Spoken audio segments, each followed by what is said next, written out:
Hey, Jenna, Hey Dom, what's going on?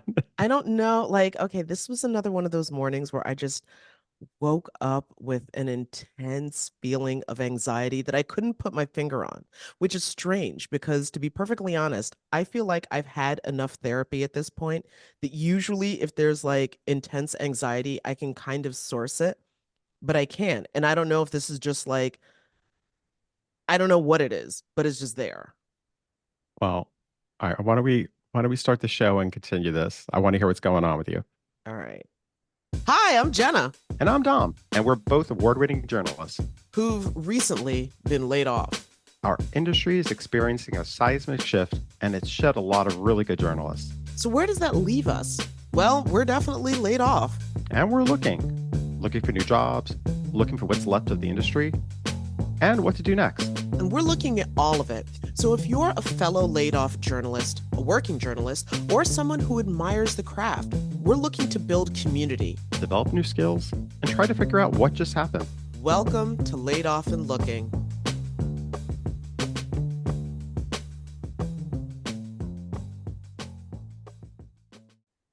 Yeah, I I think I once I gave myself a chance to think about it, and you can hear in my voice, I'm still like, I don't really know what's wrong with me. I'm just anxious. Okay, so obviously there's the whole like, what are you doing with your life question? Not a big Mm-hmm. question to have looming over you. But then No. on top of that, I was doing some social media, as one would do, especially with a brand new podcast. And sometimes social media just stresses me out. Yeah. I mean, you know how I feel about that. That's the thing when you are sometimes it could be the creator of the anxiety, or sometimes it can be what exacerbates that anxiety. So I think you it was have, exacerbating. yeah. Yeah. It's like there's something there than you see. Um, no, I feel you. I think I think it's listen, the comparisons. Listen, well, I'm really we've had enough well, conversations. I've come to understand I have developed some problematic competitive issues when it comes to my career. And yes, I'm seeing some things on social media that are like making that flare up, and that's really not helpful for anything. Like that's and somebody else's journey and somebody else's story. My right. journey and my story is different. Well, yeah, like seeing somebody else, the fact that you start seeing people within the industry, somebody gets a job, and how do and then all of a sudden you start comparing it to oneself, being like, hey, I mean, I feel that exact same way, but as we've discussed too, it's like you realize people have different, like you said, journeys, and Hmm. but it's very difficult sometimes not to feel that. And again, I go back to like social media, that's where exactly that all that anxiety starts building up because you look at somebody else's life and you're like, their life's perfect again. Mine Well, is still, I feel like I'm still exactly. working on mine. It's But not I about, yeah, No, I was just gonna say that, but then there's also the thing, again, there's so much like I've learned how, at least how to talk myself down off a ledge. And part of that is that you're only on social media, you're seeing a slice of someone's life. And it's the slice that they right. are willing to show you. Like it's not the whole nobody's whole picture is, No. together.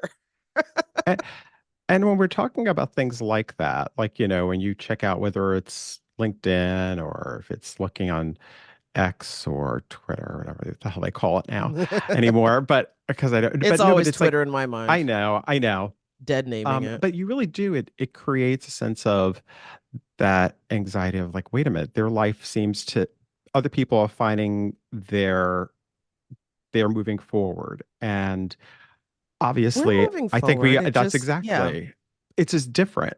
And I think Mm-hmm. that's the thing, is realizing what your different path is. It's Mm-hmm. just sometimes can still be difficult because you want it to accelerate, or you want it to jump ahead to the point where I wanted to be solved yesterday. It's my exactly, problem. which we're trying to do right now with what we're doing here with the podcast, of course.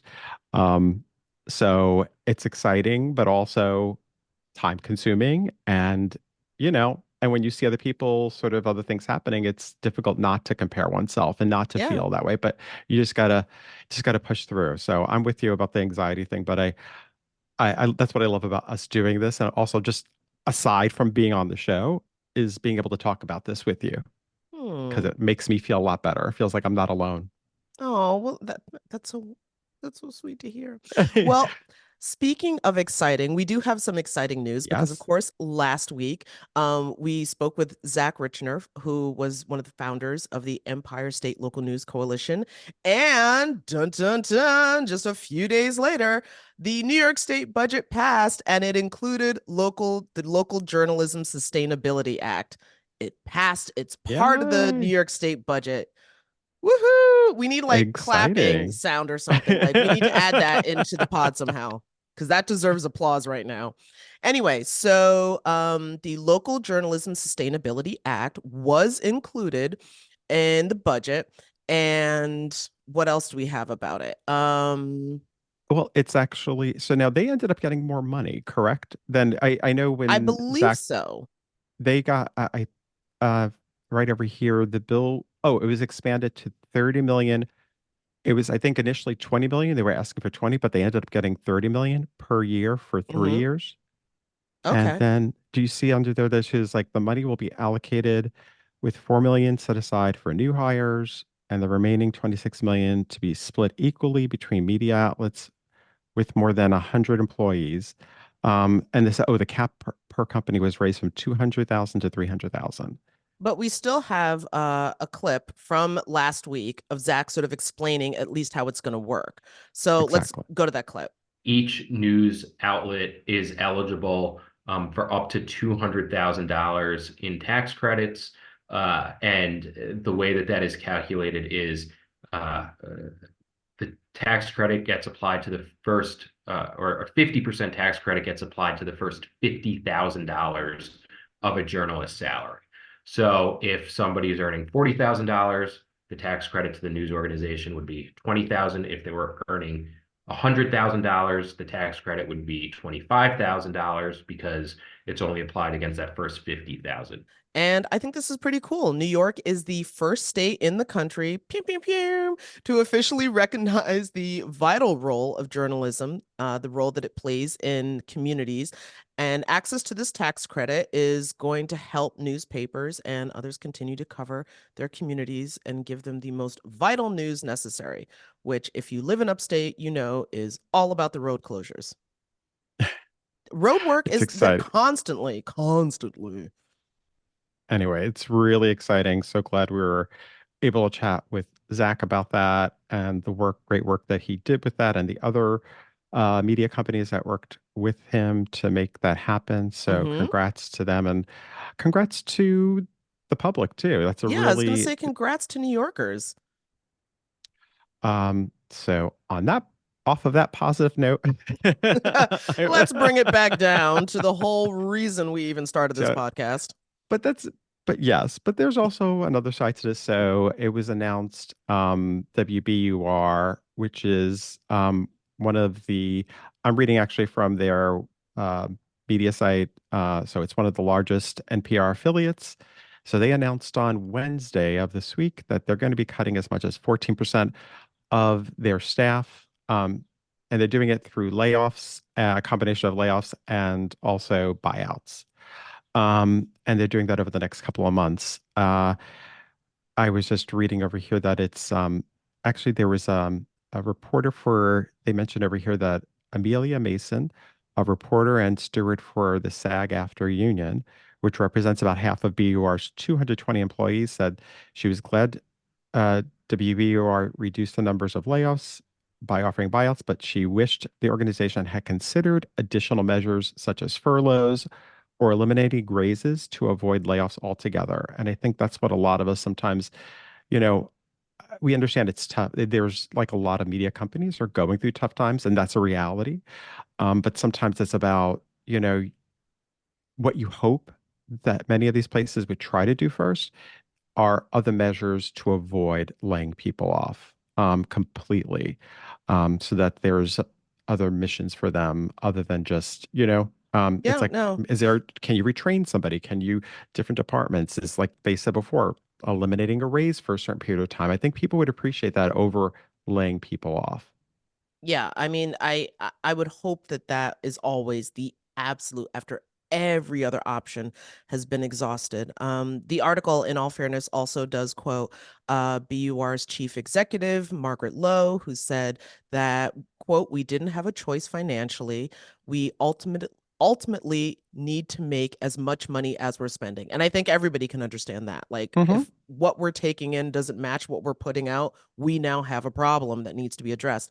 But Exactly. again, it just always goes back to how does that problem get addressed and who wins and who loses. And I think that's a larger question just for news media overall is as so many of these organizations are shoring up their budgets and balancing their books, who's winning and who's losing, or at least who's being saved and who's being sacrificed. Yeah. That is a So question for the industry. that it is. So, but those are the headlines, Jenna. I know. Well, I'm still gonna go back to and say yay for New York because I agree. Let's focus on the positive. I know But we got some maybe more more people positive will come news. back to New York. I'm kidding. Yeah. Yeah. We've been losing population. Yes. But we have some positive news with our next guest, right? Yeah, we do. Because news isn't always about bad news, which is what I think a lot of people associate journalism with, is like Mm-hmm. informing you of the bad news. And there's actually organizations who are making sure that other newsrooms know how to tell the positive stories or the solutions to our problems, which again is like the huge question out there. Okay, this is what's wrong, but how are people trying to fix it? Mm-hmm. And for that, we talk with a gentleman from Solutions Journalism Network, David Bornstein. We're now joined by one of the founders of the Solutions Journalism Network, an organization that was founded in 2013 by award-winning journalists David Bornstein, Tina Rosenberg, and Courtney Martin. The mission of the network of the nonprofit organization is to transform journalism so that all people have access to news that helps them envision and build a more equitable and sustainable world. So, welcome, founder and CEO David Bornstein. Oh, thank you. Pleasure to be here. Absolutely.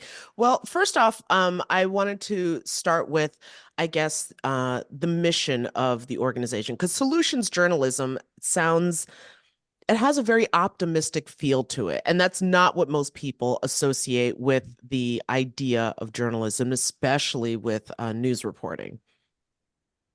Yeah, and it's what we call solutions journalism is just rigorous reporting that looks at how people are trying to solve problems, the results that they're getting, and what you can learn from it.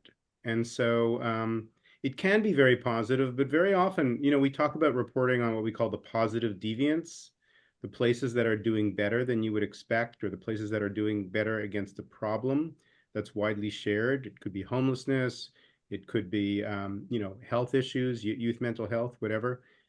What you find is that there's always places doing smarter things. I mean, that's just the law of things.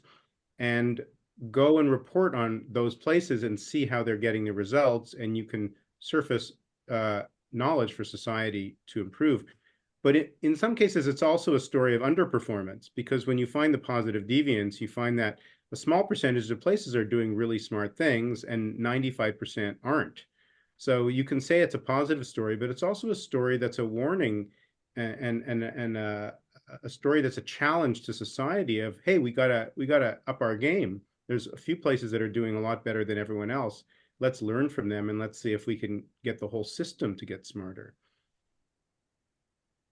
Well, what was, oh, Dom, I'm sorry, No, were you no, going to no, ask? no, no. Oh, You go. okay. I was just going to say, like, when solutions journalism came together, what was it exactly? I mean, you sort of, in explaining what it is, but was there something specific that you wanted to make sure was addressed that wasn't being addressed? You mean through the network? When we started the network? Uh, Well, not just through the network, but through what readers consume in the news that they're getting. yeah, I would say that the our tagline has been from the beginning hashtag the whole story, and what we thought was just journalism gives readers and viewers a really good accurate view of half the story, which is the diagnosis, the problems, the deficits, the pathologies.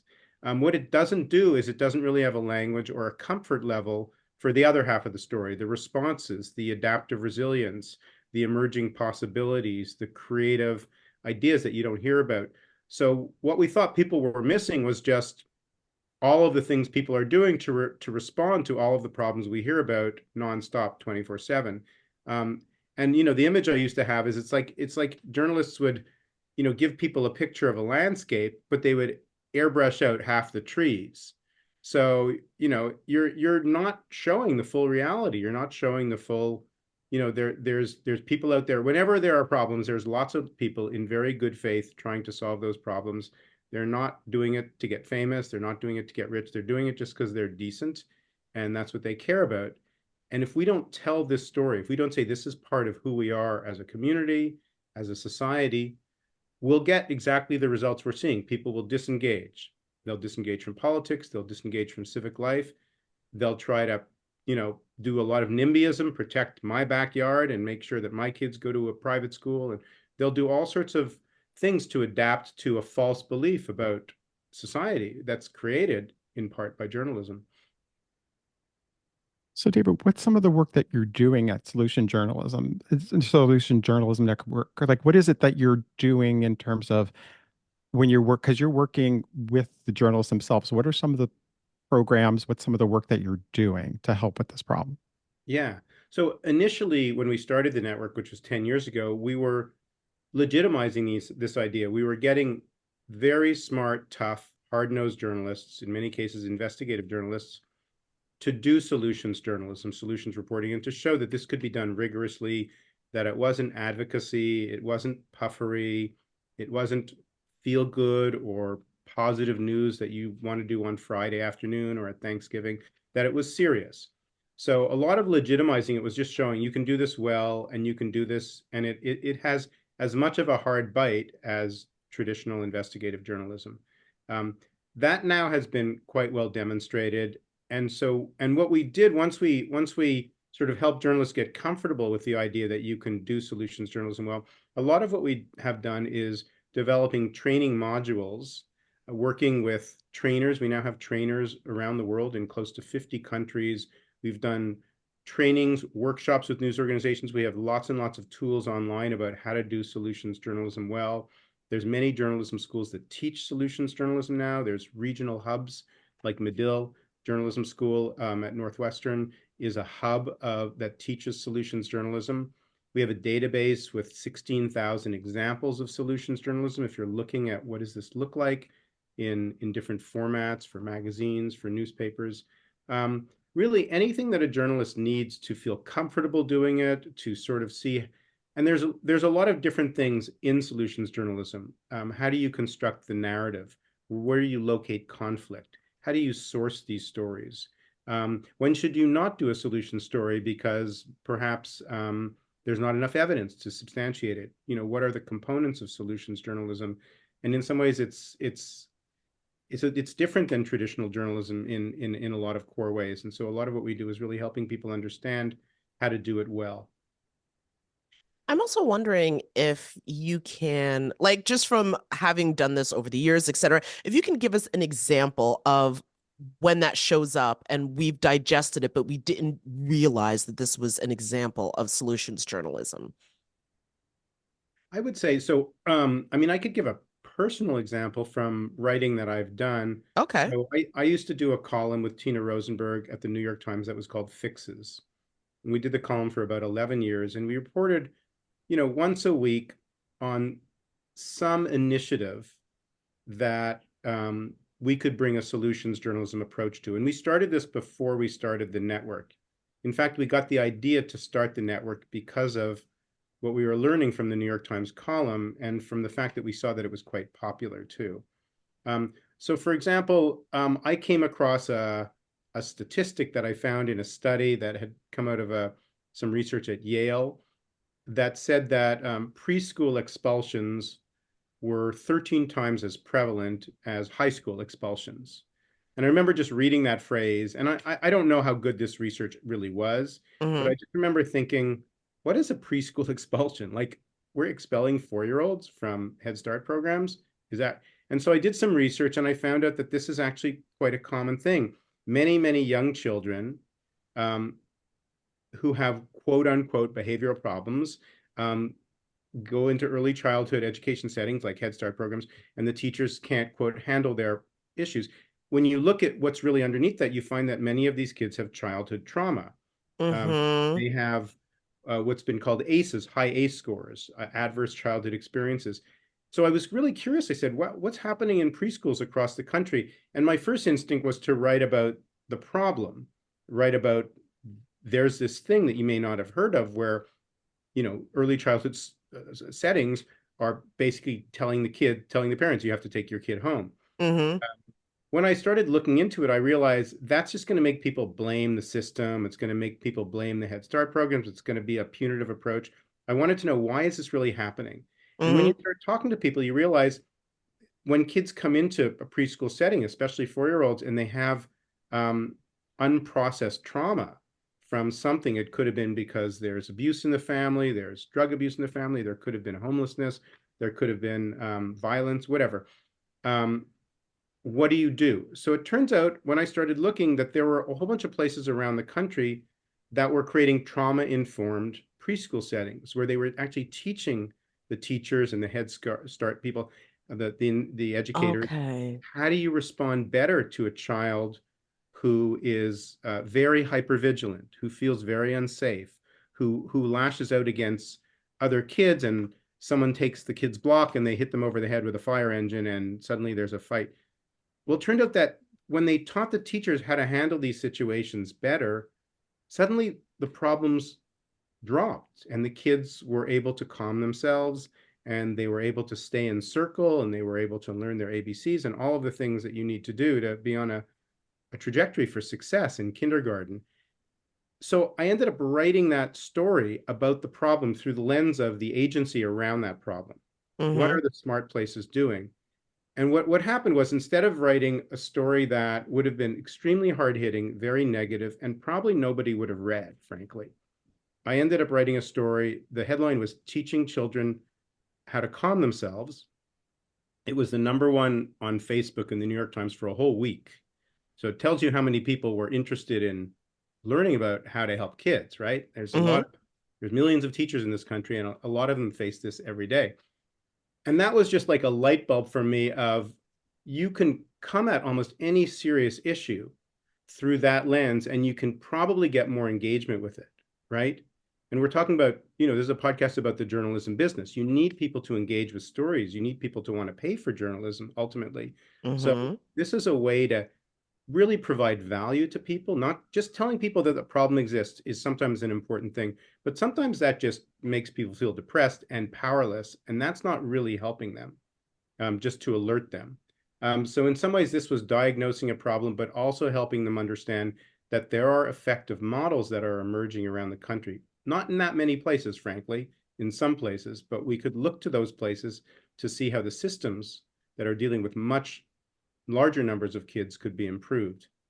So that would be an example, I would say. Yeah, no, I think that really helps, like, because again, hearing the idea, but the way that so many of us have are traditionally engaged with journalism, even myself as a journalist, you almost have to like re-engage how you think to realize when you're engaging with something like this, because that could have just washed over you like water. I am very curious. This is a little bit of a side note, but in the research that you found, did it at all break down along racial lines when it came to expulsions of preschoolers? I don't remember that study, but I know that if you look at, and matter of fact, one of our first partners in the Solutions Journalism Network, which is the Seattle Times, they did a very early series looking at suspensions in school, in elementary school, and they found it was very racialized. It broke down on racial lines. Yeah.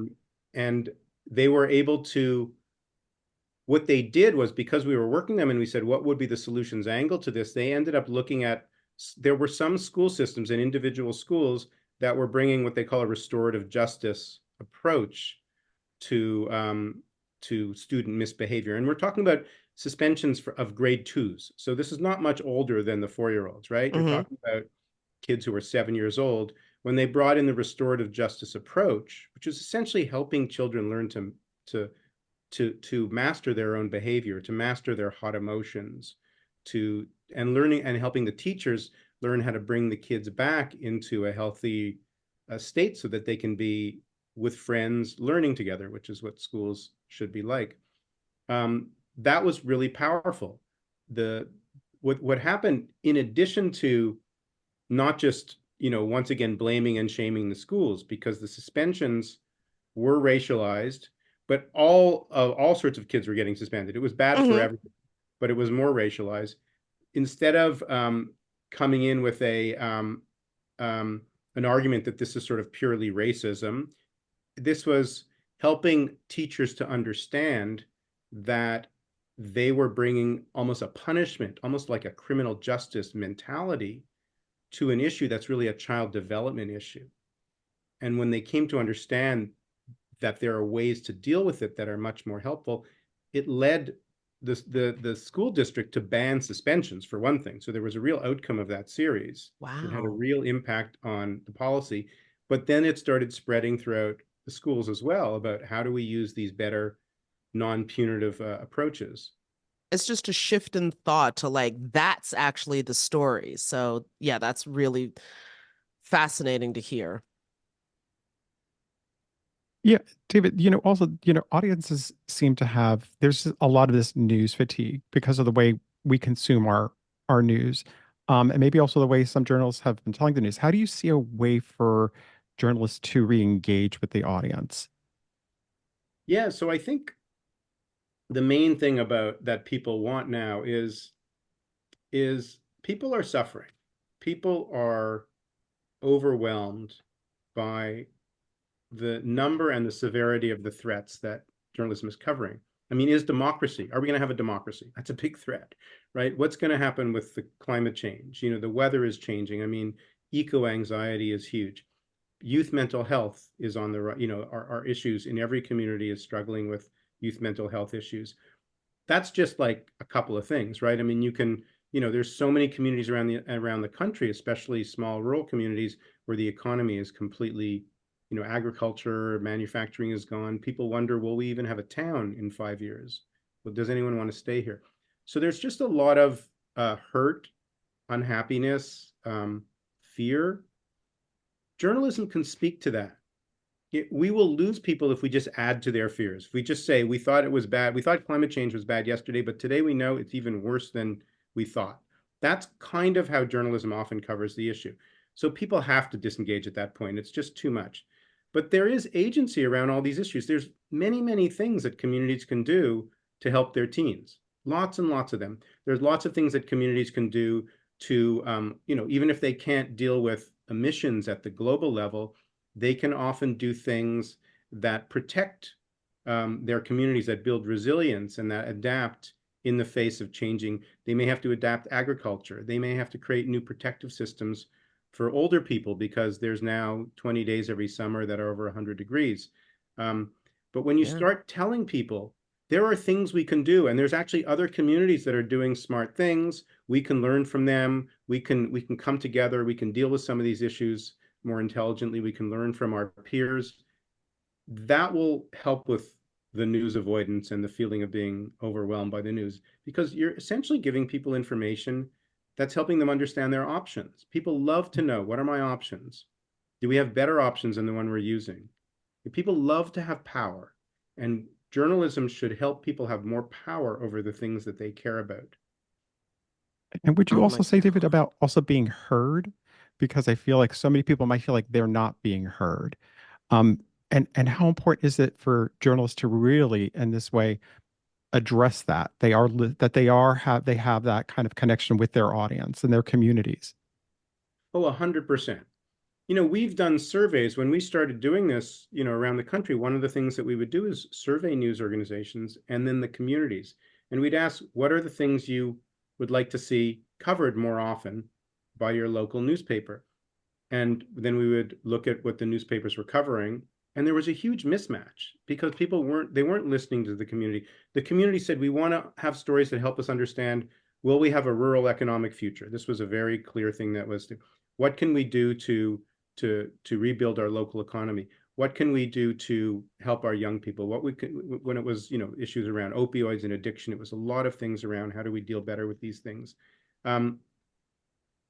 If the news is driven by the requests from the audience, we would like not only we would like you to help us understand how to deal with these problems, but also, one of the things about solutions journalism is that there's a very strong equity analysis built into solutions journalism, which is to say that there are many communities in this country, especially communities of color, that feel that the only time they get covered is when something goes wrong. They feel that they're defined by their deficits, almost exclusively, in many cases, by the news organizations. Well, solutions journalism in some ways gives you a language. You're going in to look for what are the creative ideas here? How are people dealing with their problems? A lot of communities are dealing with their problems very, very smart ways. They have local solutions that have come up that you've never heard about. They're community developed. They did it in the face of the fact that there was often indifference from public institutions or from larger institutions. So they came up. So there's this great agency story that is deeply respectful of people's self-organized ideas. That goes a long way showing who people really are. You really know people through their agency and their aspirations, And so in terms of like moving journalism away from this kind of narrative of deficits and pathologies to looking at what people really aspire for and how they're trying to solve problems at the local level, and then what are the ideas and models and the supports that could be helpful to amplify their agency. It's a completely different, it's an asset framing rather than a deficit framing. And that's very important if we want to like reduce stigma. And first of all, I'm hearing and absorbing everything that you're saying, but at the same time, I'm comparing to some of my own experiences in newsrooms, news departments, etc. And I'm wondering, for your training, is it just for journalists? Because, for example, some old school editors, let's say, might hear some of what you're saying and say, no, that's not how we do this. We do it that way. That's what we're doing. And just shoot down any, because I feel like, for a lot of journalists, I think people would also want to do stuff like this. But at the same time, if your editor is just going to be like, no, then how does, I guess, like, first of all, is the training just for journalists or is it for editors as well to get them to sort of open up their minds? And then secondly, how does a journalist who finds themselves covering stories in a very negative light, is there a way for them to kind of begin to pivot without, we don't need another journalist on the unemployment line? Right. Oh, so many good questions here, Jenna. First of all, there's a lot of research that shows that solutions journalism is a really good sound practice for engagement and for all sorts of news values. There's a journalism educator at the University of Georgia named Kaiser Lau, who has a page with more than 200 academic articles, book chapters, and things like that. There's really actually quite a lot of, when CBS News, for example, announced, the AP did a story about this, that it's moving towards solutions journalism in all of its owner-operated stations. They were doing it based on, good news values and also audience, what they understood from their audiences. So you could make business arguments to publishers and editors that this is good for engagement, it's good for impact, and it's ultimately good for the bottom line for news organizations. Most of the trainings we've done have historically been with journalists, and we have seen that journalists get really gung-ho and they're excited and they want to go in, and then they are sort of stopped by their editors. So more and more when we do trainings, we make sure, first of all, there's not just one journalist, there's a couple from news organizations. Sometimes we try to do trainings that involve multiple people, if not, whole teams there, and increasingly bringing in editors into the process. I mean, it's something that it was a recognition we came to a little later, but there are more and more editors. We have an editor's toolkit on our site. And increasingly, we're going to be focusing on, multiple people in news organizations. But the best thing, like for journalists now, if they're really interested in doing solutions journalism, is just to look, like you could look at our solutions story tracker and see how many, top-notch news organizations are doing this at a really high level. The New York Times has a project called Headway, which is a fantastic solutions-oriented project led by some of the top, really great reporters there. They had they did a story, it was last year, I believe it was last year, or maybe the end of the previous year, but it was such a striking story because the headline was, I believe it was how Houston found housing for 25,000 homeless people. That was the story. And they looked into how did Houston actually do this really extraordinary success around a very, very tough issue. And it was a long article. And I remember speaking to Michael Kimmelman, who worked on the Headway project, and he said it was one of the top stories of the year for the Times, and the most Instagrammed story, I may be getting this wrong, I think of all time, or one of the top. Wow. It was very, I want to totally exaggerate, but it was a very, very high traffic story on Instagram. It was widely shared. So, he told us this. He says, I want you guys to know the solution. He was excited to give us the news because we were thrilled that this really serious, kind of wonky article about a very hard issue in American public life, homelessness, people really wanted to hear about. And so you realize, like, wow, people care, and they're hungry to know. They're attracted to things that are rigorous and working. And this is not good news. I don't think people really click on good news. They say they want it, but they actually don't. What they want are stories that show power and creative problem solving. It's almost like a detective story, like the way we watch Sherlock Holmes or even Harry Potter. How's Harry going to get out of this mess? How's Hermione going to get out of this mess? People are interested in problem solving. They want to know how people figure out problems. And solutions journalism is a lot about just that. It's that sort of how done it storyline. It's interesting because you mentioned the whole good news aspect. I feel like some organizations feel like by doing that, they've been like, well, listen, we're not just negative. We're not just feeding you negative stories. We're not just feeding you these breaking there. It's like, here's something positive that you throw out there, but really people can see through when you're being genuine in terms of what actually is a solution. Like, what is it that impacts my, like, it's great to hear a good story every once in a while, but it isn't the only kind of story that you only want to hear. A question that I also had too is, we think about how, listen, we started this podcast because we're concerned about the state of journalism today and where it's headed. Sometimes we wonder, well, I'll say, like, I wonder if the public is as concerned about it, because you do get a sense sometimes, people get information from different sources and they might not realize what's happening to, in terms of local journalism. I think back to a story. Now, it wasn't the only story, but I think back to like the 2016 and the 2020 elections and how people felt they were disenfranchised. They felt the news was not being truthful to them. They felt, and that's why there was a lot of misinformation that was going on out there. I mean, I'm curious about how you see how solutions journalism in this upcoming election, like what are some tools that you would say journalists should be doing and how they're addressing this upcoming election, hopefully building some of that trust back with the public. Yeah. The critique, I think, is very sound from people, that they don't feel that the things they really care about are coming out in the coverage of the election. And there's a lot of research that shows that when journalists cover an election through this kind of horse race approach, who's up and who's down every day, everybody loses. The public, there's lower trust in the public, there's lower trust in the press, and also in the politicians. We actually have a program, a fellowship. It's called the Advancing Democracy Fellowship. It's the 4th year we've done it. We've worked with 70 news organizations cumulatively over that time.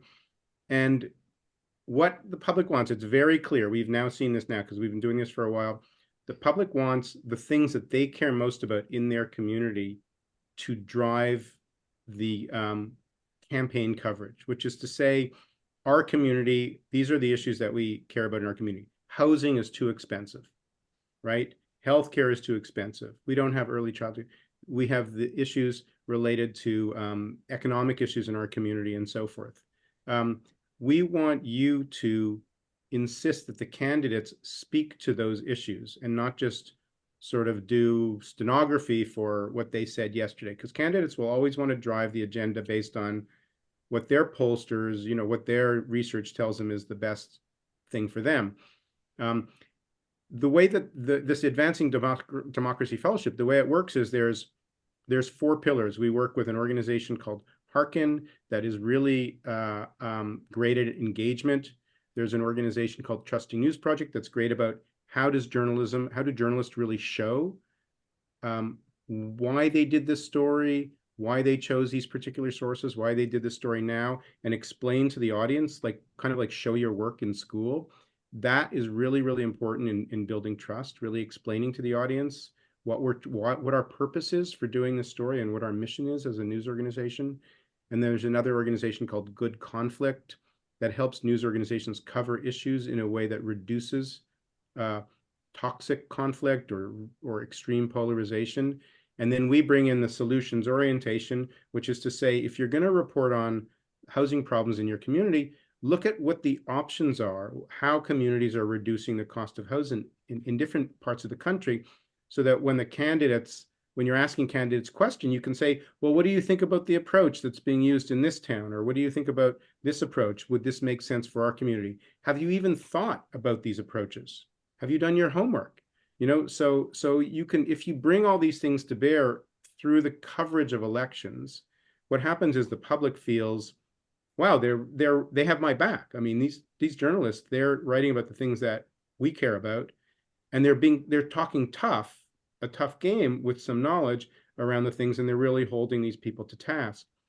That is the stuff. And there's actually some research that's on our website that came out just in the last round of the Advancing Democracy Fellowship that showed that this was really changing the coverage. They coded 1,388 articles to look at, was the coverage actually changing? It really was. And this was affecting the way where people were thinking about these things. So we're gonna continue doing research in this area, because I feel like, 20 news organizations at a time is a slow way to do it. We have a MOOC that's ongoing now, a massive open online course, and we were just amazed. We just started on March 25th, and we had 900 journalists sign up to the first session. So there's clearly an interest in covering it's called How to Cover Elections Differently, and there's clearly an interest in doing better coverage about democracy. And the other thing, just to add to that, is democracy isn't something you just cover when there's election. It's a year-round, 24/7 thing. It's how people are engaging and using their civic power, and there's many forms of it. One of them is voting. There's many other things that people can do.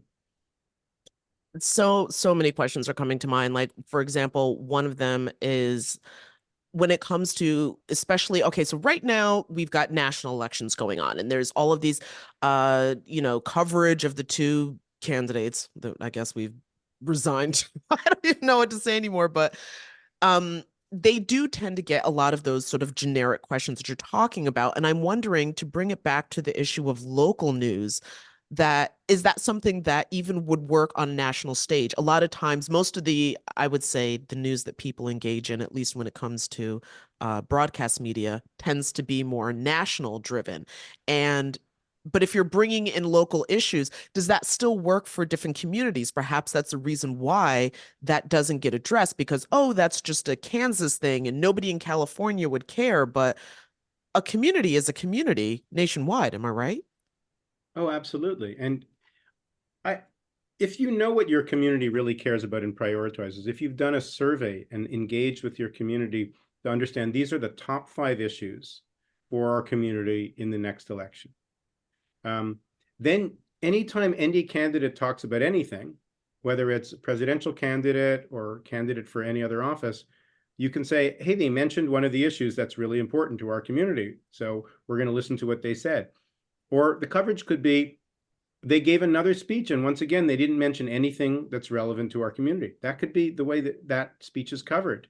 Instead of quoting the words, you can actually say, there was nothing that matched what our community focuses on here from candidate so-and-so today. So you can put pressure on candidates to respond to the community by essentially not bothering with what they're saying and keeping it coming back to, like, our job is to have the backs of our community here and to represent their interests. And that's not done. It's going back to, it's called the citizens agenda, and making sure that the citizens, are prioritized in any editorial decision about how you're going to do this coverage. But in terms of the real bang for the buck, the local news, the benefits of doing this at the local level for the local news organization are much, much higher. It's much easier to show, that we care, and that you should pay money, serious money, for our news organization to do its journalism, because look at all the work we're doing, because we have your back, and we're holding people accountable, and we're also doing like R&D for our community to try to understand what our options are to be the community that we aspire to be. So we're here, we are helping every day, and you let us know. And by the way, you need to pay for this because this is expensive. We have people thinking, running around, looking for things, and vetting those facts and all of that stuff, and making that case to people. And that's the public, those individual subscriptions or memberships. It's also the local businesses, the local community foundations. There's many, many civic actors that should be paying for local news today. And what we have found in our work, because we work with news organizations around the country, is that when news organizations start doing more solutions journalism, they start getting people to pay for it who've never, ever paid for journalism before, like a community foundation that cares about health or that cares about community development. They never thought journalism was something they should support. Now suddenly there's a whole issue about how can our community could advance economic justice. We're going to do a series over the next year and focus on these questions. And we want you, Mr. Community Foundation person, to support this. That's a very, very logical thing for them to do. David, this has been great. So much great information. Thank you for joining us for this today. One question we always like to wrap up with our guests is, how did you become a journalist? Did you know from the very beginning you always wanted to become one, or how did you become involved in this path? Yeah, I grew up in Montreal, Canada, and I initially studied computers. I was a computer programmer and statistics, actually. I loved statistics. So I kind of have a bit of a math chip in my brain. I became very interested in this question of, I guess you could call, positive deviance. Everyone was always in journalism. The story was always around what average things were happening. And I was always interested in, like, who are the people who are doing really interesting, extraordinary things at what you would think of as the right end of the curve, if you're thinking of like a kind of a bell curve. And so that I became curious about people doing unusual things. And it was that curiosity that made me want to go ask them questions. And I thought, what kind of a job allows you to just go and ask people questions every day? And to learn really how things work, and in some ways how things could be learned, how you could learn how to make things work better. I was just interested in that. A lot of computer programming is trying to figure out how to make a system work better, how to develop an elegant coding thing to solve some sort of a problem. And that was what I was thinking. I also spent a year traveling when I was 23. I just backpacked around the world. And it was in that experience that I spent a lot of time in Southeast Asia just talking to people, and I was so fascinated by learning about their lives. And, it was like every day was just an extraordinary kind of adventure. And I thought it would be wonderful to live that way. And that's really what journalism has given me, the ability to learn something new about the world every day. And that's I think the biggest attraction of it, to be curious and to live in your questions. I think that's a great note That's to good. leave it on. Yeah. So perfect. David, thank you so much for joining us. And also thank you for the work that you're doing with solutions journalism. I mean, even listening to you talk, I could sort of feel the way that I think about stories start to shift. So the training that your organization is offering sounds invaluable to the craft. Well, thank you so much. It's so great to be here with you, Jenna. And come do the training. We have a Train the Trainers program, so come do it. All right. Well, thank you again. Thanks, David. Bye-bye. Bye.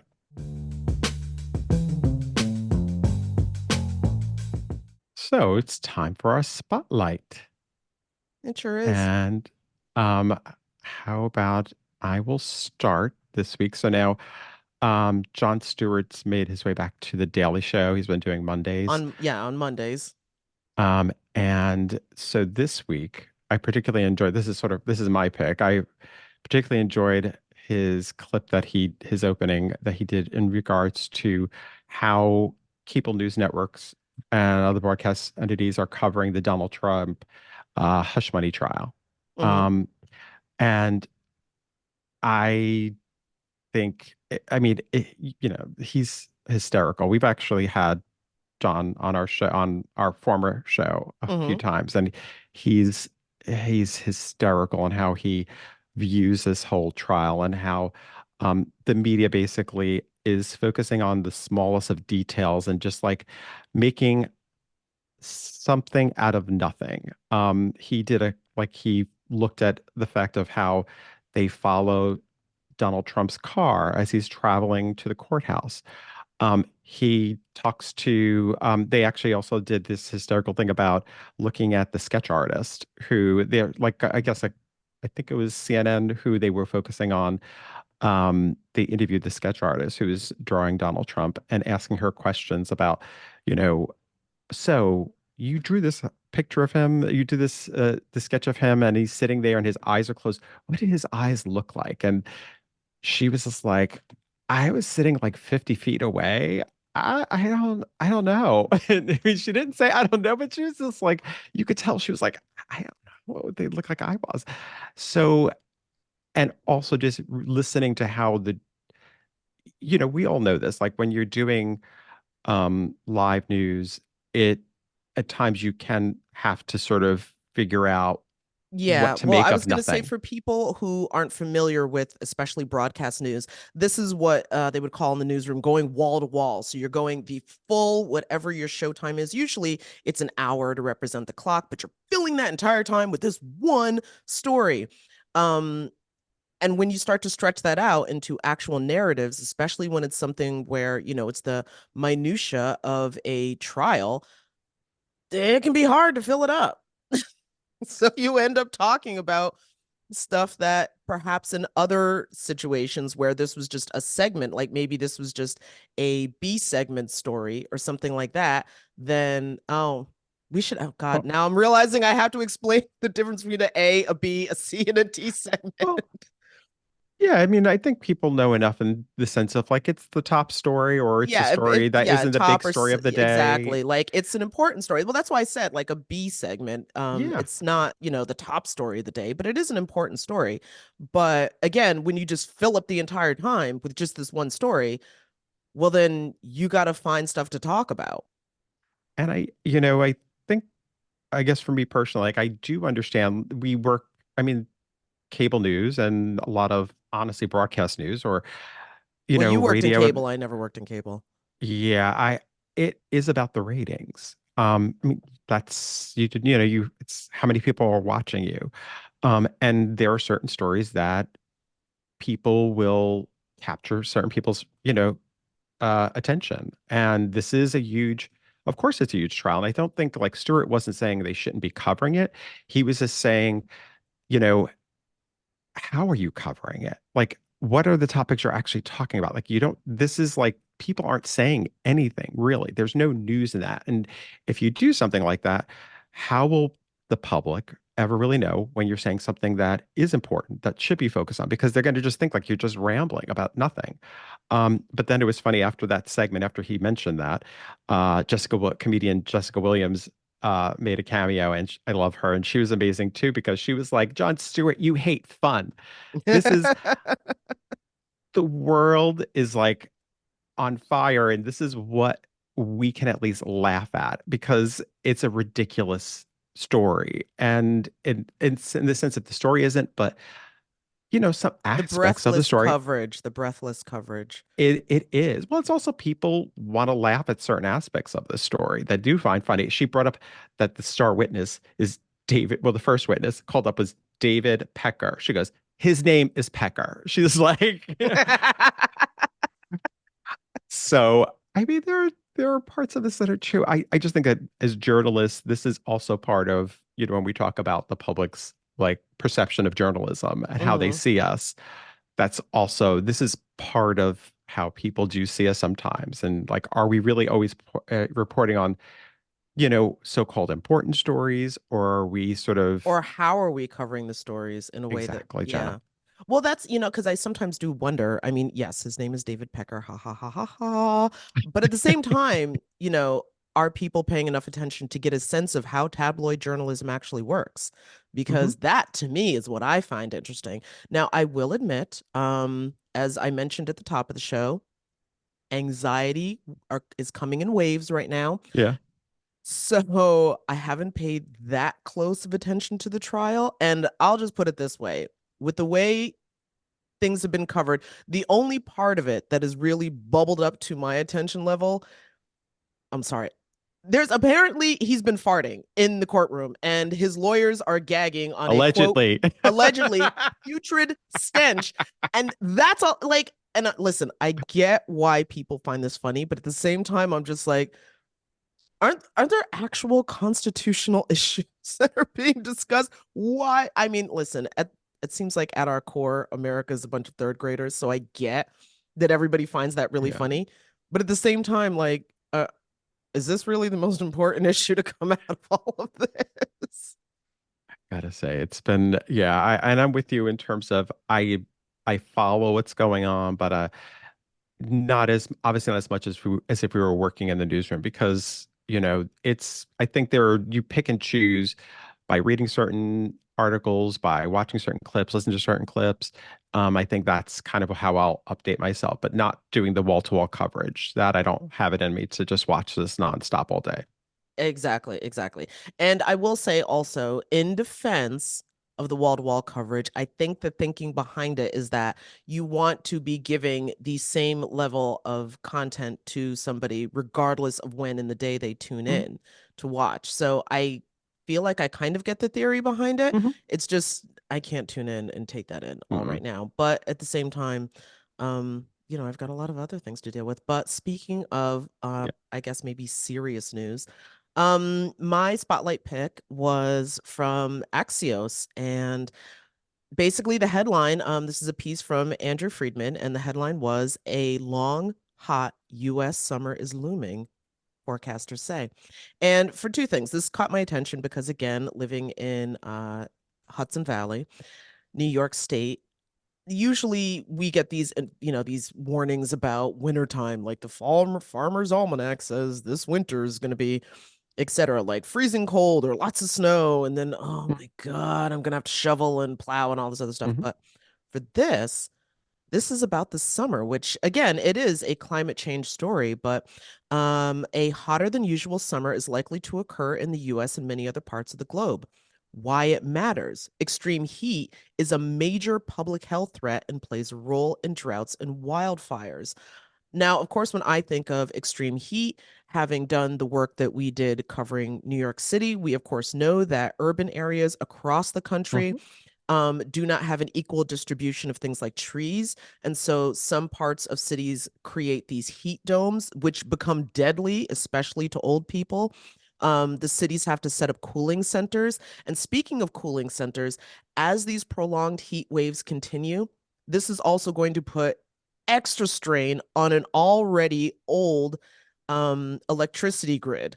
So that's not good to hear. Like, but these are things that we need to Yeah. keep in mind so that when people are either making personal decisions about their carbon footprint or perhaps supporting politicians in terms of how they address climate change, these are things to keep in mind. Because according to this article, and again, and it's citing, there's lots of hyperlinks in this piece, citing to other articles and other studies, but basically, climate change is altering the character of American summers, period. Yeah, and I think that's something I think for me the big part is also it's warning a lot of the country in terms of how states they can start preparing for this type of I mean it's really it's becoming an annual I mean it's like the heat waves. It's not like this is really changed in that way. It just seems to be getting worse and worse. So it's people need to be addressing this Mm-hmm. and preparing for it. And like you said, cooling centers and also how do you address, the electricity issue. And so Mm-hmm. yeah, The I electricity think grid is going to be a thing. that's gonna so I'm curious to see how it all shakes out. But and I'm hoping we do not get that because I know this past year in New York, on the East Coast, they did mention that we Fingers were supposed to get a really bad crossed. winter, and then all of a sudden, I was like, it wasn't that bad. Actually, it was kind of fine. So let's hope. But anyway, All right. that's Well, a great anyway, one, Jenna. Dom, it's Thanks. been another great episode. Yep. All All right, right, Jenna. cool. See Bye. everybody next week. Bye. Yep. Laid Off and Looking is an independent podcast conceived of and created by Jenna Flanagan and Domenic Camia. Music provided by Jay Cowett. Research by Lori Ruthenbucker. Reach out to us anytime at laidofandlookingpod@gmail.com. New episodes drop every Friday at noon.